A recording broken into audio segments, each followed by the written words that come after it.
आज हम बात करेंगे बिहार बोर्ड क्लास 12 के हिंदी दिगंत बुक के बारे में, जो कि 100 मार्क्स के हैं। और पहला लेसन है बातचीत, जिसके लेखक हैं बालकृष्ण भट्ट।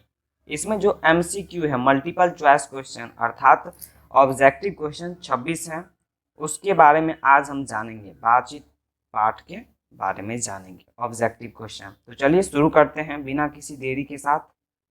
देखिए, पहला है आपका, बालकृष्ण भट्ट का जन्म कब हुआ था? 23 जून 1844, 12 अप्रैल 1805, 21 मई 1812, 15 जनवरी 1806। तो सही आंसर है 23 जून 1844 ईस्वी।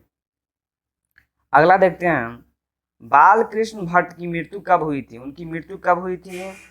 20 जुलाई 1914, 20 जुलाई 1914, 10 जून 1905, 15 मार्च 1909, 20 सितंबर 1917। तो सही आंसर हो जाएगा 20 जुलाई 1914। तो दूसरा हो गया। अब तीसरा देखते हैं इसमें क्या दिया गया है। चलिए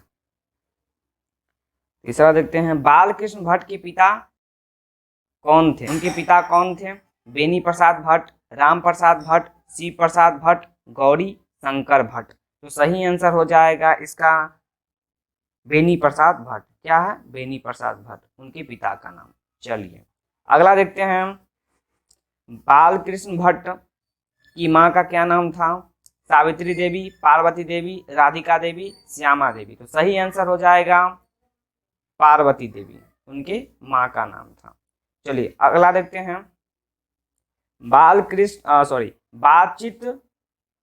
बातचीत शीर्षक निबंध के निबंधकार कौन है? जय प्रकाश नारायण, मोहन राकेश, नामवर्षी, बालकृष्ण भट्ट। तो सही आंसर हो जाएगा बालकृष्ण भट्ट। चलिए अगला क्वेश्चन देखते हैं, बातचीत के माध्यम से बालकृष्ण भट्ट क्या बतलाना चाहते हैं? बातचीत की शैली बतलाना चाहते हैं, भाषण की शैली, संवाद की शैली, या कुछ नहीं बताना चाहते हैं? तो सही आंसर हो जाएगा बातचीत की शैली बालकृष्ण भट्ट बताना चाहते हैं। अगला क्वेश्चन देखते हैं, 7वां नंबर, बालकृष्ण भट्ट किस युग के रचनाकार हैं? किस युग के रचनाकार है? भारतेंदु युग के, प्रेमचंद्र युग के, द्विवेदी युग के, या इनमें से कोई नहीं? तो सही उत्तर है भारतेंदु युग के, वे इस युग के रचनाकार हैं। अगला देखते हैं, बालकृष्ण भट्ट जी ने किस पत्रिका का संपादन किया था? इन चारों में से सही आंसर कौन सा? देखिए, माधुरी है, हिंदी प्रदीप है, या फिर प्रभा है, या फिर ज्योति है? तो सही आंसर हो जाएगा आपको हिंदी प्रदीप। बालकृष्ण भट्ट ने किस पत्रिका का संपादन किया था? हिंदी प्रदीप का। चलिए 9वां नंबर देखते हैं, इसका 9वां नंबर क्या है? हाँ, बालकृष्ण भट्ट ही है। चलिए, बालकृष्ण भट्ट जी ने किस शब्दकोश का संपादन किया? अंग्रेजी शब्दकोश, उर्दू शब्दकोश, संस्कृत शब्दकोश, हिंदी शब्दकोश। तो चारों में से सही आंसर कौन सा है? सही आंसर है हिंदी शब्दकोश। चलिए, हिंदी शब्दकोश घ नंबर सही है इसका घ नंबर सही है, हिंदी शब्दकोश। अगला देखते हैं, 10वां नंबर देखिए, भट्ट जी मतलब कि बालकृष्ण भट्ट जी ने किस युग के प्रसिद्ध रचनाकार? तो सही आंसर तो पहले ही था, भारतेंदु युग के। एक चीज एक्स्ट्रा इसमें जोड़ दिए थे हम, ठीक है, ऑप्शनल में। चलिए अगला देखते हैं, भट्ट जी हिंदी साहित्य के किस विधा के महान रचनाकार है? आलोचना के हैं, कविता के हैं, नाटक के, या कहानी के? दिस इज VBI क्वेश्चन, ठीक है। तो भट्ट जी किस साहित्य के किस विधा के महान रचनाकार हैं? तो सही आंसर इसका क्या हो जाएगा? आलोचना के। वे हमेशा आलोचना करते हैं, ठीक है।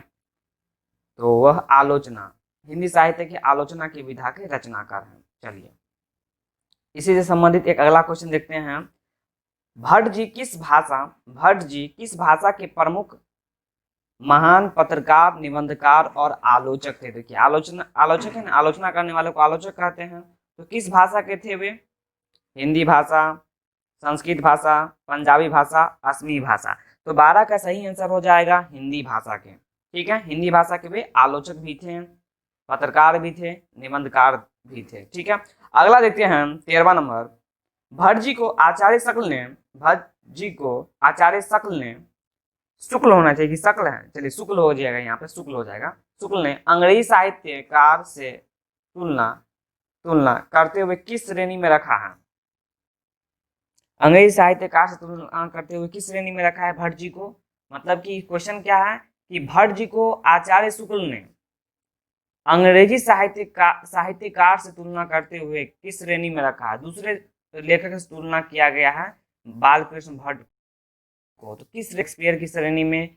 वर्थ, एडिसन और स्टील या शेली, ये सब लेखक के नाम है, तो उसको एडिसन की उपाधि मतलब एडिसन और स्टील जैसे साहित्यकार की श्रेणी में रखा गया है। ठीक है, अगला देखते हैं भट्ट जी ने क्या है, भट्ट जी ने हिंदी साहित्य की किन किन विधाओं में सृजन कर्म किए हैं? किन किन विधाओं में काम किए हैं भट्ट जी ने? देखिए, उपन्यास विधा, कहानी विधा, नाटक विधा, सभी विधाओं में। तो भट्ट जी किन साहित्य विधाओं में कार्य किए हैं? 14 नंबर का सही आंसर क्या हो जाएगा? घ नंबर, सभी विधाओं में। उपन्यास विधा हो जाएगा इसका, ठीक है, कहानी विधा, नाटक विधा, सभी विधाओं में, मतलब सही आंसर इसका क्या हो जाएगा?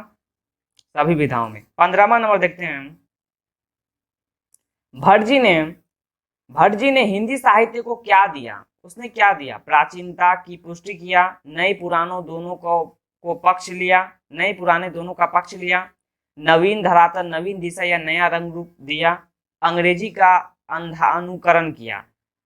तो सही आंसर इसका हो जाएगा 15वां का सही आंसर है आपका ग नंबर, ठीक है, नवीन धरातल, नवीन दिशा और नया रूप दिया। ठीक है, अगला नंबर देखते हैं, अनेक प्रकार की शक्तियां जो वरदान की भांति ईश्वर ने मनुष्य को दी हैं, उनमें से कौन एक शक्ति है? खेलकूद की शक्ति, वाक शक्ति, लिखने की शक्ति, पढ़ने की शक्ति।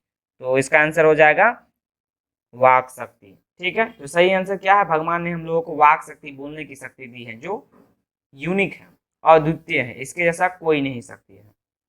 चलिए 17वां नंबर देखते हैं, वाक शक्ति के अभाव में मनुष्य क्या नहीं कर पाता है?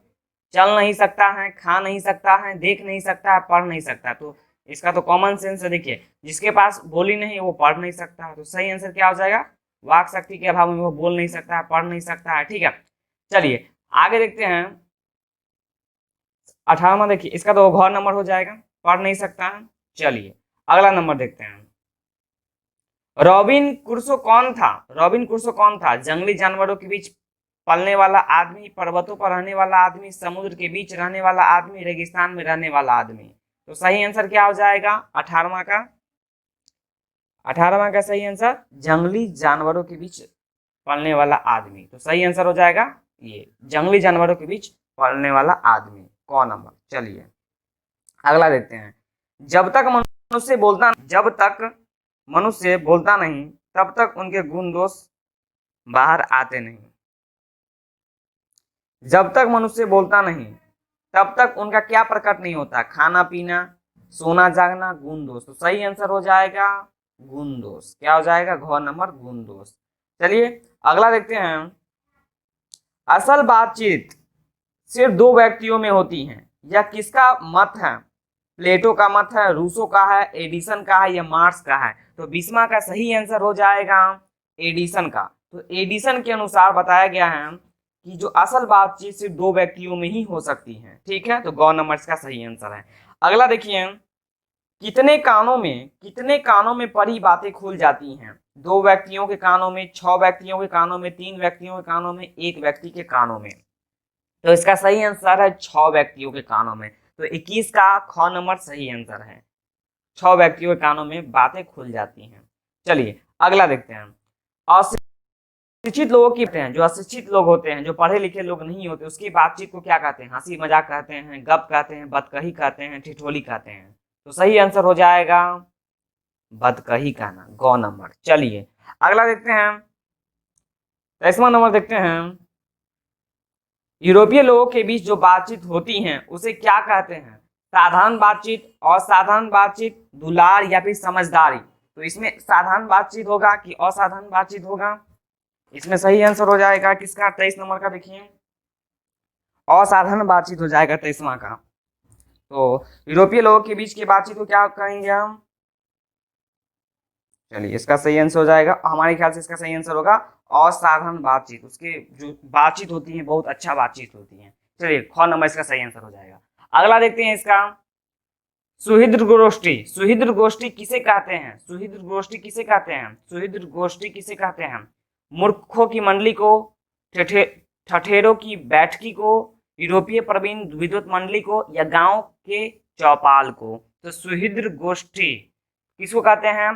वो उसको कहते हैं यूरोपीय, इसका सही आंसर हो जाएगा यूरोपीय प्रवीण विद्वत मंडली को सुहृद गोष्ठी कहते हैं। ठीक है, तो इसका ग आंसर हो जाएगा। अगला देखते हैं 25 नंबर, यूरोपीय विद्वान अपनी बातें किस प्रकार दूसरों के सामने रखते हैं? किस प्रकार? मूर्खतापूर्ण रखते हैं, चतुराईपूर्ण रखते हैं, चतुराईपूर्ण प्रसंग के द्वारा रखते हैं, शुष्क भाव से रखते हैं, या बेहतरीन ढंग से रखते हैं?